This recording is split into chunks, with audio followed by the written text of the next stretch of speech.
मसला ward number 6 का मसला corruption corruption corruption corruption ward number 6 का मसला वार्ड नंबर 6 का मसला शहर का बजट शहर का बजट शहर में लगे वार्ड नंबर 6 के मसले असांजे वार्ड में जेका असांजे रोड रस्तनि ऐं गटरनि जी जेका असां हालत रही आहे ऐं नाक़स कारकर्दगी पाणी जा जेको तलाउ ख़ासि करे तव्हां साफ़िन जी शयूं जेको माना ॾिठियूं हूंदियूं त असां अॼु जेको आहे निकिता आहियूं ऐं असां हिकिड़ो नऊं ट्रेंड हिकिड़ी नई सोच खणी निकिता आहियूं त शाहपुर चाकर जे माण्हुनि खे हिकिड़ी नई सोच ॾियूं त पंहिंजे शहर जी मालिकी कनि ऐं सभिनी वार्डनि मां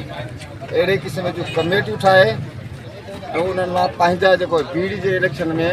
पंहिंजा उम्मीदवार बीहारे ऐं शहर जी मालिकी कनि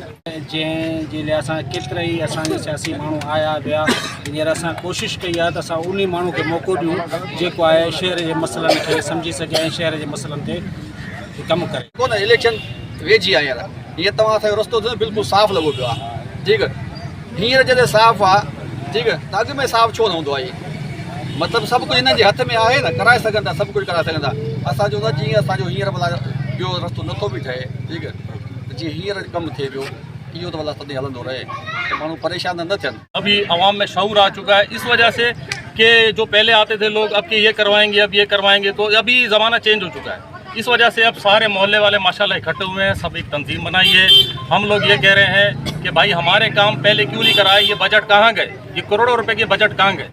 विहारे अथनि उनखे ॾेखारे अथनि सवा मस्जिद जी हाल आहे हीअ प्राइवेट स्कूल आहिनि रोड सां को बि कमु कोन करायो अथसि ऐं वरी अलाए कहिड़े नमूने खणी आयो